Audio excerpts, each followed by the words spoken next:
எவ்வளவு நேரமா ரிங் அடிக்குது, ஒரு போன் எடுக்க நாதியில அந்த வீட்டுல.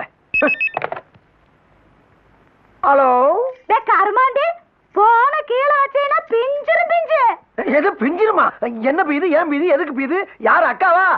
ஏன்டாடே, உனக்கு முதல்ல கொண்டு அந்த வீட்டுக்கு போன உடனே என்ன கண்டா எனக்கு நாட்டமா இருக்குதாக்கு? அச்சோ, பெரிய பெரிய வார்த்தையெல்லாம் சொல்லாதக்கா. நான் அப்படியாளா? என்ன பத்தி உனக்கு தெரியாதாக்கா? பின்ன என்ன மண்ணாங்கட்டிக்கிட்டா நீ போன எடுத்து கேளாப்பா? நான் இப்பதாக்கா வந்து எடுத்தேன். அப்ப இதுக்கு முன்னாடி போன எடுத்தது அவளாக்கு? ஐயோ, வில்லங்கத்தை விலைக்கு வாங்க சொல்றீங்க. சத்தியமா எனக்கு எதுவுமே தெரியாது. ஐயோ சாமி, உனக்கு ஒண்ணும் தெரியாது இல்ல கண்ணு? ஏன்டாடே கூறுகட்ட மணி 8 இன்னும் அந்த வீட்டுக்குள்ள உட்காந்து கூத்தடிச்சுக்கிட்டு இருக்கீங்களாக்கு? இப்ப தள்ளிட்டு வந்துறக்கா. இன்னும் 10 நிமிஷத்துக்குள்ள இந்த வீட்டை கூட்டி ஆறல மவட என்ன நடக்கும் தெரியுமில? நல்லா தெரியுமே. நாரி நசநசத்து வீச்ச படுத்து போவோம். அக்கா நீ தைரியமா இருக்கா? இப்ப நான் கூட்டி வந்துடுறேன். சரி போன வைடாகல வச்சு போட்டானப்பா பரட்டு. ஐயா கதவை திறங்கய்யா, போன் மேல போன் வருது.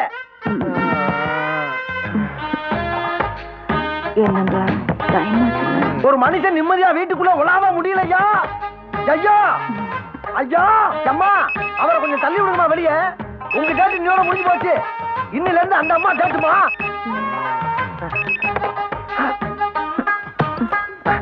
அம்மா அக்கா சாரிக்கா, வந்தாச்சு ஐயா, வந்தாச்சு வந்தாச்சு. லேட்டானா நான் பொறுப்புக்கா. இன்னும் 2 நிமிஷம் தான் அங்க இருப்பாரு. ஃபுல் எஃபெக்டோட வந்துகிட்டு இருக்காரு. போகணுமா? ஐயோ போகணுமா? போகலன்னா ஏன் உசுறு போயிடும். அம்மா ஐயா அப்படியே கை தாங்களா கூட்டி வந்து அந்த கார்ல கொஞ்சம் ஏத்தி விட்டு போயிருங்க தாயி. எங்க போயிட போகுது? வாங்க வாங்க ஐயா போலாமா? ஐயா வாங்க வா வா வா வா வா வா. ஓ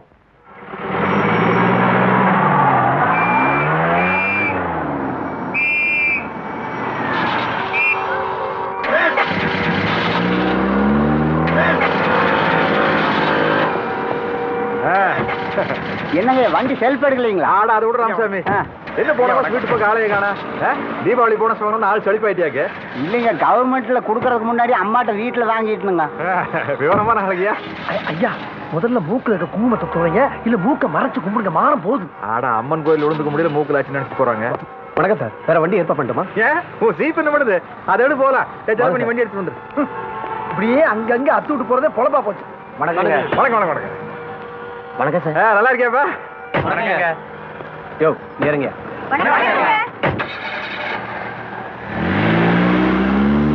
யோ இறக்கி விட்டு போயிட்டாங்களா? ஆமாங்க, நம்ம எஸ்ஐ அந்த ஐயாவை கார்ல வச்சு கூட்டிட்டு போறாருங்களே, அந்த ஐயா யாருங்க? எம்எல்ஏவா மந்திரிங்களா? யோ அவ எல்லாம் 5 வருஷம் இருக்க முடியும். கட்சி தோத்துருச்சுன்னு வெய்ய வீட்டுக்கு போக வேண்டியதுதான். இவர் யாரு தெரியுமா? சிவபார்வதி காட்டர்மில் ஓனர். அவர் நினைச்சா இந்த கோயம்புத்தூரே விலைக்கு வாங்கலாம். இப்ப ஐயா எங்க போயிட்டு இருக்காரு தெரியுமா? அந்த அக்கா வீட்டுல இருந்து இந்த அக்கா வீட்டுக்கு போயிட்டு இருக்கிறாரு. சரி போயிட்டு வா. நல்லா இருக்கீங்களா? வணக்கம் வணக்கம். 10 நிமிஷத்துல மாமன் இங்க வந்துரு. ஐயோ உன்ட கூட பேசுறதுக்கு நேரத்துல போற வெய்ய. பார்வதி பாரு. என்னம்மா அது ஒரு சுத்தி இறச்சு போய் வந்திருக்கீங்க? என்ன பண்ண சொல்ற? அந்த உடுப்பி ஹோட்டலுக்காரி தினம் கீரை கடைஞ்சு ஊத்திக்கிட்டு இருக்கா. 3 நாள் சூழ்ந்து போய் படுத்து கிடந்து வந்திருக்கா. சரி அது கிடக்கட்டு விடுங்க. ஆமா அது என்ன கிடக்கும்? இது பூனை பரண்டது மாதிரி உடம்பு ஊற குங்குமத்தை தாப்பிக்கிட்டு வந்திருக்கீங்க. அது நீ கோச்சுக்காரு. அது பாரு, நீ நினைக்கிற மாதிரி ஒண்ணுமே இல்ல. அவ கட்டல்ல அந்த மூலையில் திரும்பி படுத்திருந்தா, நான் இப்படி இந்த பக்கம் திரும்பி படுத்திருந்தேன். வேணா இங்க வரும்போது உன்னை வெறுப்பேத்துறதுக்காக அவன் நெத்தியில இருக்கிற குங்குமத்தில எடுத்து மூஞ்சி மேல பூசி விட்டான்னு நான் சொன்னேன். அடியே மூக்கு மேல பூசாதே, பஃபூன் மாதிரியா இருக்குன்னு கேட்கவே மாட்டேங்கிறா. பாரு கரலிங்க எல்லாம் கரைச்சு விட்டா. எவ்வளவு கஷ்டம். அது விளக்கணை போட்டு நல்லா தேய்ச்சி தலையில போட்டு மிக்ஸ் பண்ணி அப்புறம் சீப்பு திருப்பி பிரஸ் பிரஸ் பிரஸ் பிரஸ் பண்ணி கடைசியா விரல் இப்படி வச்சு இங்க கொண்டு போய் அப்பதான் வரும். அந்த பிள்ளைகள நான் பண்ணி விடுறேன். நல்லா பண்ணு. ஆனா சவுண்ட் தான் சரியா வர மாட்டேங்குது. சரி மாமா. டேய் லட்சுமி, அந்த எண்ணெய் கிணத்தை எடுத்து வைய. மாமா வருது. டிவி டக்கல எடுத்து வச்சு கேஸ் கட்டி போட்டு விடு. டேய் மரியா, பட்டு வெட்டி பட்டு சட்டல எடுத்து வை. டிப்படல சூடா. தங்கச்சி தங்கச்சி தங்கச்சி, நீதாம்மா காப்பாத்தணும். பெரியவனை கொண்டு போய் ஸ்டேஷன்ல வச்சுட்டாங்க. நீதான் பெரியவர்கிட்ட சொல்லி எப்படியாவது காப்பாத்தணுமா? அட என்னப்பா நீங்க, அந்த மனுஷன் நீங்க இருக்கிறதே 3 நாள். உங்க விருச்சனே பெரும் பிரச்சனையா போயிடுது. அவன் ஏதாவது தப்பு தண்டா பண்ணிருப்பான், புடிச்சு உள்ள வச்சிருப்பாங்க. அப்படிலாம் ஒண்ணு இல்லம்மா, பெரியவனு சொல்லித்தான் ஸ்டேஷனுக்குள்ளே புடிச்சு வச்சிருக்குது. எது? அவ சொல்லி அவனை புடிச்சு உள்ள வச்சு போட்டாங்களாக்கு? இத நான் சும்மா விட மாட்டேன். எனக்கு வெயிட்டா இல்ல அவனுக்கு வெயிட்டா நான் காட்டுறேன். எந்த டேஷனப்பா? இது வாரனிரு.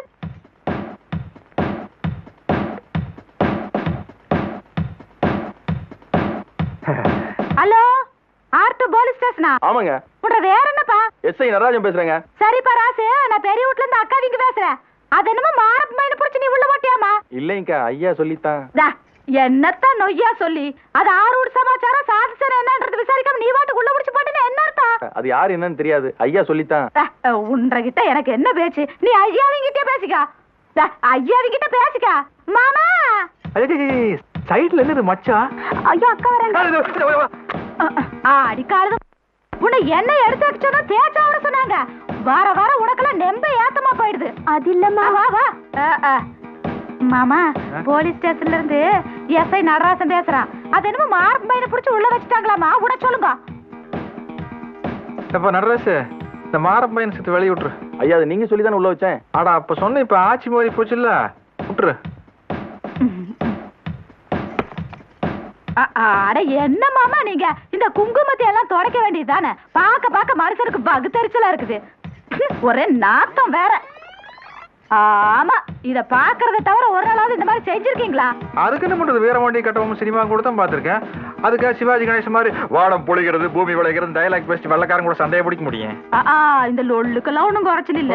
எங்கிருந்து வந்தது இந்த லொல்லு? எல்லாம் இங்கிருந்து வந்தது. வாங்க மாமா.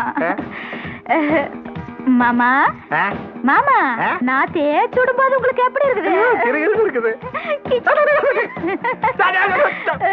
சரி சரி மாமா, எனக்கு ஒரு ஆசைங்க. என்ன இதெல்லாம் பிச்சு அதுல சொட்டுறதுக்கு வரும்னா? இல்ல மாமா, வந்து நாம ரெண்டு பேரும் ஒண்ணா குளிக்கலாம்.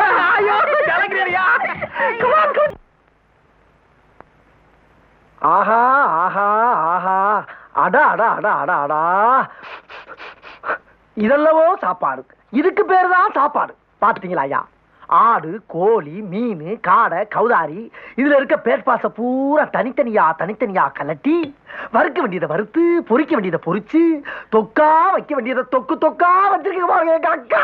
அடா அடா அடா அடா, இதை விட்டுவிட்டு அந்த வீட்லயும் போய் 3 நாளா சாப்பிட்டோமே, அதுக்கு பேர் சாப்பாடா ஐயா?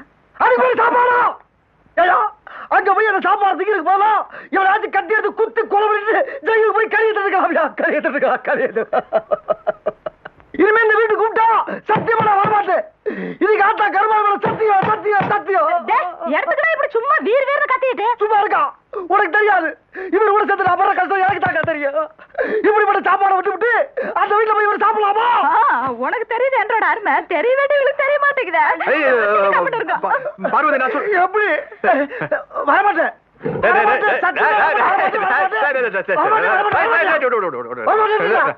நடிப்பு ரொம்ப ஜாஸ்தி ஆகுது, ஏறி வாய் மாதிரியே முடிச்சு போடுவேன். என்னது ஆபீஸ் தானையா? இந்த உடனே கிளம்பிடுவான். 2 கையிலும் கப்பு கப்புன்னு அள்ளிப்பட்டு கிளம்பிட வேண்டியதான். ஏயா இவ்வளவு சாப்பாடை வச்சா ஒரு மனுஷன் எப்படியா சாப்பிட முடியும்? அக்கா வர வர ரொம்ப லூசா இருக்குங்க. சிவகாமி அங்கேயே இருங்க. இந்த 3 நாள்ல ஐயா ஒரு சுத்து பெருத்த மாதிரி தெரியுது. அதெல்லாம் ஒண்ணு இல்லம்மா, அதே வீட்டை மெயின்டைன் பண்ணிட்டு இருக்க. இது பாரு. அது சரி, இந்த 3 நாள்ல அங்க என்னென்ன கொட்டிக்கிட்டீங்கன்னு மறைக்காம சொல்லுங்க. காலையில 6 மணிக்கு சிக்கன் சூப்பு, 8 மணிக்கு வடக்கோழி குழம்பு பாயா. அது எதுக்கு? அது இந்த சூட இட்லி இடியாப்பத்துக்குலாம் நல்லா இருக்குமே. அப்ப மத்தியானத்துக்கு? நடுவில் 11 மணிக்கு மறுபடியும் சூப் இருக்குதா. மத்தியானம் வந்து வான்கோழி பிரியாணி, அப்புறம் மட்டன் குழம்புனா சிக்கன் ஃப்ரை, சிக்கன் குழம்புனா மட்டன் ஃப்ரை. அப்புறம் அங்கே போய் எனக்கு ஒரு 3 நாள் சளி வேறு பிடிச்சிருச்சு. அதனால இந்த காடையில் பெப்பர் காடைன்னு சொல்லி அதை நல்லா வறுத்து அது ஒரு சைடில் போயிட்டு இருந்தது. அப்புறம் பிரெயின், குடல் கறி, போட்டி, தலைக்கறி அதெல்லாம் ஒரு சைடில். அப்புறம் அப்படி ஒரு 4 ஐட்டம். இப்படி பறக்கிறதுல பிளேனையும் மிதக்கிறதுல கப்பலையும் தவிர எல்லாத்தையும் அடிச்சு சாப்பிட்டுட்டு இருந்தா உடம்பு என்னத்துக்காகும்? டாக்டர் என்ன சொல்லிருக்காரு? வயசு ஆக ஆக வாயை கட்டணும்னு சொல்லிருக்காரா இல்லையா? பிபி, சுகர் இது எல்லாத்தையும் வச்சுக்கிட்டு ஆட்டமா போடுறீங்க. நான் வேண்டாம்னு சொன்னேன். அதுக்கு அந்த குட்டச்சி கறி கடைக்காரி இல்ல, அவரை வந்து மேமே சும்மா சாப்பிடுங்க மேமே, அதுக்கப்புறம் மாத்திரை போட்ட போதுங்க அப்படிங்கிறாள். இந்த பேச்செல்லாம் இங்க வேண்டாம். இன்னையில இருந்து 3 வேளையும் உப்பு இல்லாத சப்பாத்தியும் அருகம்புல் ஜூஸும் தான். இது மட்டும் இல்ல, வீட்டை சுத்தி காலையிலயும் சாயந்தரமும் 1 hour ஓடணும். இதெல்லாம் ரொம்ப ஜாஸ்தி தெரியுமா? அருகம்புல் ஜூஸ் பண்ண வச்சுக்கலாம், ஆனா அந்த வீட்டை சுத்தி ஓடுறத நீ கட் பண்ணணும். முடியாது, ஓடித்தான் ஆகணும். ஒண்ணுமா 5 minutes மனசு இல்லைன்னா போதும், பஜார பேஜாராக்கிறானுங்க. ஏப்பா நியூ ஃபிகரா இருக்கு, ஏன் இவனு கையில மாட்டினேன்? அடிச்சானுங்களா? நீ அடிக்கலையா? அடிச்சியா? என்ன விளங்குற மாதிரி சொல்லி 8 போற மாதிரி தலையாட்டுற? ரொம்ப அடக்கமான பையனா இருக்க, வாயை திறந்து பேச மாட்டேங்கிறியே. அப்பா என்ன இந்த வெயிட்டு பாரு ராஜா. ஐயம்மா ஐயம்மா ஏ ஏப்பா ரத்தமும் வராம காயமும் தெரியாம உள்ள மட்டும் ரியாக்ட் ஆகுற அளவுக்கு உன் பாடியை ரொம்ப டெக்னிக்கலா ஹேண்டில் பண்ணிருக்கானுங்களே. சும்மா சொல்லக்கூடாதுப்பா. உன்னை விட உன்னை அடிச்சவனுக்கு ரொம்ப பிரில்லியன்ட். ஆமா, என்ன தப்பு பண்ண? என்ன பண்ணிருப்ப? ஏதாவது பணக்கார வீட்டு பிள்ளைய பார்த்து லவ் சுட்டிருப்ப. அவன் ஆளுகளை வச்சுட்டு இன்னும் கட்டியிருப்பேன். இல்லைன்னா பஸ் ஸ்டாண்ட்ல யாராவது பொண்ணு பைய வச்சுட்டு நின்று இருக்கேன். பைய பிடிக்கிட்டு ஓடி இருப்பேன். ஊர் ஜனமே கூடி மொத்துன்னு மொத்தி இருக்கேன். அப்படி எல்லாம் ஒண்ணும் இல்லைங்க. அட சொல்லப்பா, இல்லைன்னா இதை விட அசிமா வேற கட்டணம் சூழல் இருக்க ரயில்வே ஸ்டேஷன் இருக்கு இல்லைங்களா? ஆமா. அதுக்கு நேரு எப்படி கட்சிக்காரங்க மீட்டிங் போட்டிருந்தாங்க. நான் அப்படி ஓரமா ரெண்டு தம் அடிச்சு மீட்டிங் கேட்டிருந்தேன். லைனா போறானுங்க, மைக்க புடிச்சிட்டு சரம் மாதிரியா புழுகுறானுங்க. மைக்கு பிடிக்கிறது அதுதானப்பா? இல்லைண்ணா, நம்மளால அந்த ஃபீலிங் தாங்க முடியலைங்க. டப்புன்னு தம்ம கீழே போட்டுனுங்க. நேரா போய் மைக்கு புடிச்ச இந்த நாயகி சொல்றதுல பொய்யே அப்படின்னு லைனா ஆறானுங்கள போட்டு தாளிச்சு தக்காளி பழம் பண்ணல. சரி. ஆமா, ஜனங்களும் செம கிளாப்ஸ். அதே ஃபீலிங்கோட மேல வந்தானுங்க. Full stage உடைச்சிட்டானுங்க. ஏப்பா அவன் கட்சி மீட்டிங் ஆள் சேர்த்தது கஷ்டப்பட்டு காசு கொடுத்து லாரி கொடுத்து பிரியாணி கொடுத்து கையில கால விழுந்து கூட்டம் சேர்த்துறான். அவன் கழிச்ச கோபம் வராதா? ராசா, நீங்க இருக்கிற மேட்டர் தெரிஞ்சு அவனுக்கு என்ன டின்னு கட்டிடுவானுங்க. நீ கிளம்பு. அண்ணா ஃபர்ஸ்ட் எய்ட் பாதியில் நிறுத்தாதீங்க. அதுக்கு ஹிஸ்டரி கார்டு அப்பதான் தெரியும். அவன் பெரிய 14ஆம் லூயி உன் ஹிஸ்டரி நான் கேட்கணுமா? Please sit down. ஏப்பா நான் தெரியாம தான் கேட்கறேன். உனக்கு கட்சி அரசியல் பிடிக்காதா? பிடிக்காது. என்னப்பா இவ்வளவு தெளிவா திட்டவட்டமா சொல்றேன்? பிடிக்காதுங்கண்ணா. இப்ப எலெக்ஷன் வருது இல்லைங்களா? ஆமா. முதல்ல ஒரு கட்சிக்காரனுக்கு போய் 10-15 நாள் வண்டி ஓட்டணும். சரி. போய் காசு கட்டணும். நாங்க தானே அடுத்தது ஆட்சிக்கு வரப்போறோம், உனக்கு எதுக்குடா காசு அப்படின்னு சத்தம் போடுறானுங்களா? அப்ப நானும் பண்ண முடியும். அவ்வளவு ஒரு கட்சிக்காரங்கிட்ட. அப்புறம் ரெண்டாவது ஒரு கட்சிக்காரன் போய் அது கிட்டத்தட்ட ஒரு வாரம் வண்டி ஓட்டணும். அவங்ககிட்டயும் போய் காசு கட்டணும். எலெக்ஷன்ல ஏகப்பட்ட காசு செலவாய் போச்சுப்பா. நாளைக்கு நாங்க ஆட்சிக்கு வந்து வாங்கினா தானே கொடுக்க முடியும். ஏதாவது விவரம் இருக்கிற உனக்கு சத்தம் போடுறானுங்க. சரி, இதுவும் சரிப்பட்டு வராது அப்படின்னு மூணாவது ஒரு கட்சிக்காரங்கிட்ட போய் இரு. ஏனப்பா ஒரு பிடி வண்டி ஓட்ட நீங்க ஒரு எலெக்ஷனுக்குள்ள இத்தனை கட்சி மாறினா அவனுக்கு நிறைய தொழிலா பண்ணிட்டு இருக்கானுங்க. அவனுக்கு என்ன பண்ணுவானுங்க? இதனால உனக்கு அரசியல் பிடிக்காம போச்சா? அதனால இல்லைங்க. ஐயோ, முதல்ல ஒரு கட்சிக்காரனுக்கு வண்டி ஓட்டணும் இல்லைங்க. அப்ப ரெண்டாவது ஒரு கட்சிக்காரனுக்கு போய் வண்டி ஓட்டணும் இல்லைங்களா? இந்த ரெண்டு பேரும் சேர்ந்து ஏன்டா மூணாவது கட்சிக்காரனுக்கு வண்டி ஓட்டணும்னு சொல்லி வண்டி உடைச்சு போட்டானுங்க. ஓஹோ, வண்டி உடைச்சு போட்டானுங்க. அதனால உனக்கு அரசியல் பிடிக்கலையா? ஐயோ, வண்டி போனா பரவாயில்லைங்கண்ணா, படிப்பு போயிருச்சுங்க. படிப்பா? எப்படி? பிஏ சர்டிபிகேட்ட கொண்டு போய் பேங்க்ல வச்சு லோன் வாங்கி அந்த லோன்ல தான் இந்த வண்டி வாங்கினேன். ஓஹோ, பிஏ படிச்சு சர்டிபிகேட் கொண்டு போய் பேங்க்ல கொடுத்தா கார் வாங்க கடன் கொடுக்குறாங்களா? ஆமா, பிஏ படிச்சு போட்டு நீ எதுக்கு பிடி வண்டி ஓட்ட போகணும்? பிஏ நான் படிக்கலைங்க, என் ஃப்ரெண்டு படிச்சாங்க. அவங்கிட்ட நான் சர்டிபிகேட் வாங்கி கொண்டு போய் பேங்க்ல அப்படி விட்டு லோன் வாங்கி அதுல வண்டி வாங்கி. அப்பா கொஞ்சம் கூட வெக்கமே இல்லாம பேசிக்கிறேன், ரியாக்ஷனே இல்லாம. ஏனப்பா எவனோர்த்த பாவ கஷ்டப்பட்டு பிஏ படிச்சுக்கிறான். அவன் சர்டிபிகேட்ட தெளிவாரித்தனமா வாங்கி கொண்டு போய் கொடுத்து அதையும் பேங்க்ல வச்சு அவன் வண்டி கொடுத்துக்கிறான். அதுக்கு ஒழுக்கமா டியூ கட்டாம அதை ரோட்ல நிறுத்திட்டு வந்துட்டேன். இதுதான் உன் ஹிஸ்டரி. கரெக்டா பிடிச்சிங்க நம்ம ஹிஸ்டரி.